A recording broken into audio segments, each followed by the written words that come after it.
2026 football বিশ্বকাপে কে পাচ্ছেন golden boot? Messi, Mbappe, Haaland নাকি কেইন? এক নজরে দেখে নি।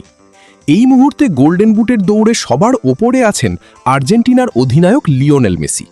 মিশরের বিপক্ষে দুর্দান্ত গোল করে তিনি নিজের গোল সংখ্যা বাড়িয়ে 8-এ নিয়েছেন এবং এখন এককভাবে শীর্ষে রয়েছেন।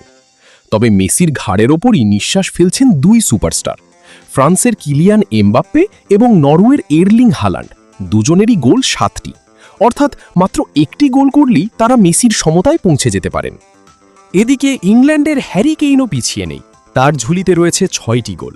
তাই পরবর্তী ম্যাচে জ্বলে উঠতে পারলে তিনিও গোল্ডেন বুটের অন্যতম দাবিদার হয়ে উঠবেন। সব মিলিয়ে 2026 বিশ্বকাপের গোল্ডেন বুটের লড়াই এখন সবচেয়ে রোমাঞ্চকর পর্যায়ে।